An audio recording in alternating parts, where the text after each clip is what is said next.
Why Congresswoman Susie Lee and guests spent a hot Tuesday morning in front of the Maine post office on Sunset. Protecting the Postal Service is absolutely essential. Essential, they say, because they suspect there's a motive behind the new Postmaster General's cost-cutting.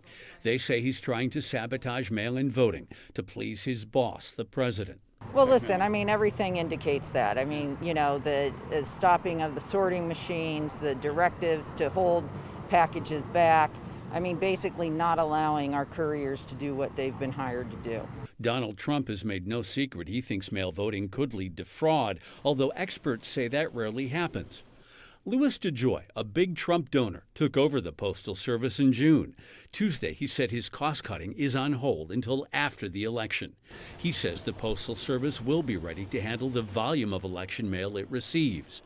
Our two other local Democrats, Stephen Horsford and Dina Titus, spoke out today, too. Titus was not impressed with DeJoy's statement. Quote, "The announcement is an admission of Donald Trump's attempt to sabotage the Postal Service, but it will not reverse the damage that has already been done," she says. This is Democrats' latest boogeyman. Keith Skipper is with the Trump campaign. I mean, this is exactly what they're going to blame when they lose again in 2020. The USPS has been riddled with financial problems for years. Well, I can tell you this. I carried mail for 36 years here in the Valley. I started in 1980, and we delivered every piece every day. Rich Griffin is retired, but now works with letter carriers branch 2502. Yeah, there's a definite slowdown in the mail. From what we understand, some machines have been turned off inside the plant that sort the mail. We'd like to see them turned back on, obviously. Local machines off? We have a call into the Postal Service. In the meantime, Congress returns this weekend to take up the issue of how to keep the mail coming. In Las Vegas, Jeff Gillen, News 3. The emails are telling. Well, the city of Las Vegas isn't telling us anything. Nearly a month ago, we told you the story of Stephen Burrell, a 26-year-old mentally ill dad, arrested when he refused to leave a restaurant and allowed to starve to death over a 2-month span in the city jail. Since we heard of his death, we asked, how does something like this happen? That's a question we just cannot get an answer to.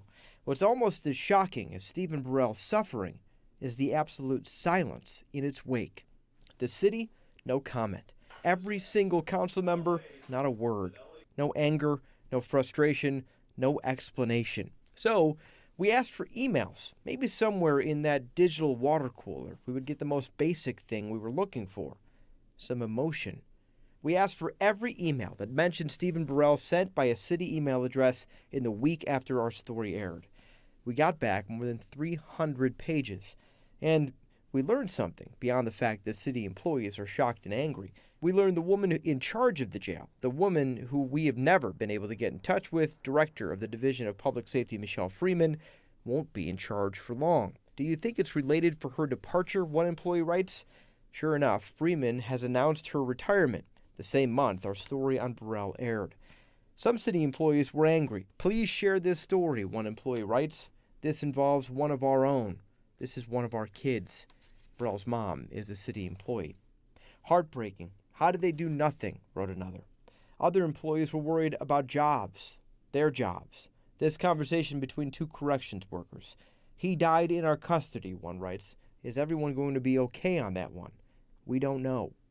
Another corrections employee tried reaching out to their boss, the deputy director of public safety, Robert Straub, about Burrell's death, and was told the conversations were inappropriate for emails. The Burrell story isn't just causing a reaction inside the city. State Senator Ivana Cancela is reacting as well. I do believe that there are a lot of folks both working in the city and on the city council who would certainly want to ensure that no one goes through what Stephen went through. I've reached out to the folks that oversee the city jail at the city of Las Vegas, and I'm hopeful that soon we'll be able to talk about what happened, if nothing else, so that I can have an understanding as to what we can do at the state level to ensure that this never happens again. I know she's looking down and smiling. Yolanda Hodge worked at Dignity Health St. Rose Dominican for 9 years until last month. Yolanda is one of our country's 900 plus essential workers who have died due to COVID-19. Tuesday, dozens of Dignity Health workers lit up the sky with candles in her honor. To express our heartfelt love and support for this essential worker who has dedicated her life to the sick, dedicated her life to the shut-in and the downtrodden. Hodge passed away from the virus on July 18th at 48 years old. She was loving, she was fun, she was caring. The diet clerk was a member of the Service Employees International Union, Local 1107. Everything that she did, any type of work that she done, she was always there for a long period of time. She did it in a heartfelt way, like she lived through people, and she always impacted people. And while honoring Hodge's memory tonight, a lot of the healthcare workers here today asking for more protections for those on the front lines. We want to be staffed appropriately. We want incentive pay offered when we are short-staffed. They have to be able to get them a proper PPE and an adequate PPE. I've never experienced anything like this going on in America, but all we can do is pray and hope each other. In Henderson, I'm Tiffany Lane with the CW. Happy birthday to me. Cha-cha-cha. Happy birthday to me. Cha-cha-cha. Happy birthday, dear Johnny. Knock on wood if you're with me. It's pretty good, man. Yeah, Jim, Frank Caliendo doing John Gruden never, ever gets old. Or actually, was that Coach Gruden? Oh, well, regardless. Today is Raider coach John Gruden's 57th birthday, and as our Jesse Merrick will show you, it was also a special day for the Silver and Black for another reason. Let's check it out. Yeah, Brian, you think there's anybody in Vegas that's happier than John Gruden today? I'd be willing to bet the answer is no, because not only did they throw the pads on for the first time, like you mentioned, but it's also the guy's birthday today. A dream come true for a coach like Gruden, and even though today was the first day of pads, Coach said he's been really impressed with Derek Carr and the way he's commanding the offense, and he also noted the added speed to his retooled defense. But as the days roll on, things are really going to get ratcheted up as the date to cut the roster down to 53 is just 2.5 weeks away. It is nice to play in pads. We are going to play these games in pads. We can only have so many walkthroughs, and we're going to have to stage some live drills at some point. We're not having any preseason games. We got to see people tackle in one-on-one situations, and that evaluation is a long way off, but we'll see it hopefully within the next 10 days.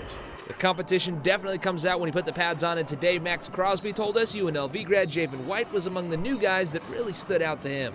I saw Javen White come downhill a few times like an animal and put his head in some, sorry, I can't cuss, so yeah, he put his head in there, but he did some good things. I seen Lynn Bowden make some crazy catches in our little competition.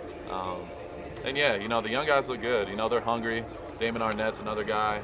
It goes on and on. So I'm really excited to see what they can do on a consistent basis. For News 3 Sports, I'm Jesse Merrick.